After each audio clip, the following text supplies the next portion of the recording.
Guys, for today's video guys, nagluluto ako ngayon ng chapsoy guys.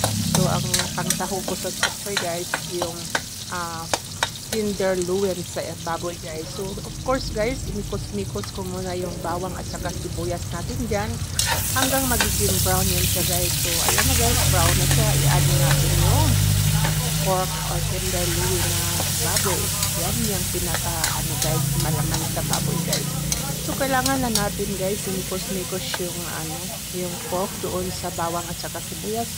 Parang malalasa talaga yung chapsoy natin. So, nag-add ako ng asin guys para magkaroon man lang ng medyo maalat-alat yung natin, yung chapsoy natin. So, yan na guys. Medyo luto na yung karne guys. So, ano pang hinintay natin guys? Ilagay na natin yung carrots niyan. Ayan yung carrots natin guys. Na guys, na slice na yan. Ayan yung carrots. At nilagyan ko pa rin pala ng oyster sauce guys. Kasi yung oyster sauce yun ang nagpapasarap ng ating mga gisado yan. Kahit chapsoy lalagyan natin.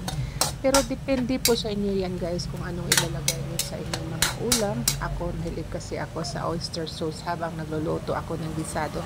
Yan karaniwan ang nilagay ko. So, nilagay ko na yung carrots guys. At saka yung slice na malalaking yung tawag na yung sibuyas at saka yung sili na atsal guys. Ayan, hayaan lang natin guys na maluto yung carrots in 5 minutes. Tinatakpan ko yan at nilagyan ko yan ng konting tubig. At alam nyo ba yung tubig na nilagay ko dyan? Galing yan sa pinapakulo kong karne guys. Kaya malasat talaga yung chapsoy natin guys. Kahit ganyan lang siya guys, wala siyang atay at saka pasayan.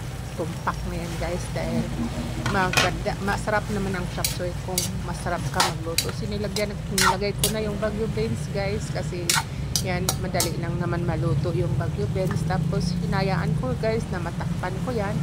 Saka ko ilagay yung iba pang mga sangkap. Pero nag-adaon ako ng paminta guys para mabango yung chapsoy natin. Para medyo maanghang-anghang yung chapsoy natin.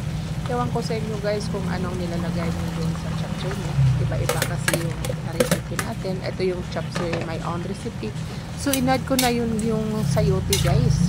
Kasi yung sayote talaga, hindi naman yan masyadong yung madali lang yung malata. May isa pa palang sayote na hindi ko na-slice guys. Kaya inalis ko dyan sa kawali.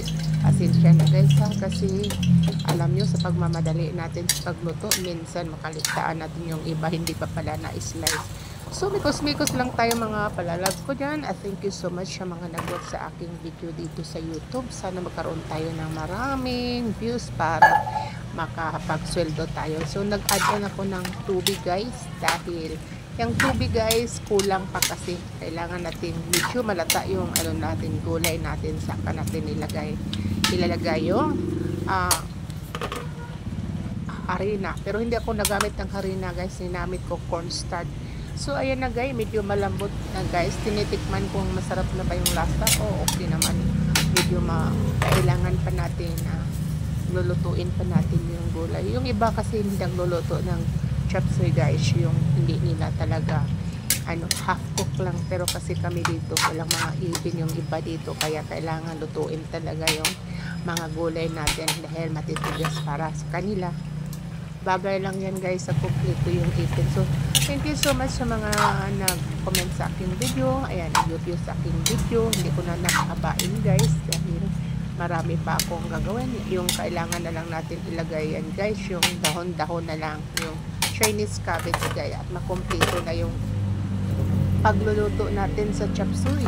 Ayan, hayaan lang natin guys na magmikos-mikos tayo habang inaintay natin na maluto na talaga yung ating chapsoy. So, ayan guys, pagkatapos nito guys, magluto ako ng another ulam guys, which is yung adobo. Hindi ko lang sinasabay guys dahil yung isang namin kalangay hindi siya nagpa-function. So, nilagay ko na yung konting cornstarch guys. Hayaan ko lang na maglapot-lapot yung cornstarch. Saka ko ilalagay yung Chinese pechay natin. Yung Chinese pechay natin guys, hindi masyado siyang green guys. Dahil pinili ko yung wala ng green kasi mahal kasi ang Chinese dito sa palengke.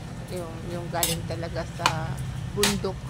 Yung pag-harvest mahal pa kasi yun. Yung yung inalisan na nila ng green, medyo mura-mura, kaya yun ang binili ko. Pero kung may pera kayo, kayong bumili ng medyo mura-mura, doon na kayo bumili sa mga fresh talaga. Pero freshly naman siya guys, pero hindi tulad ng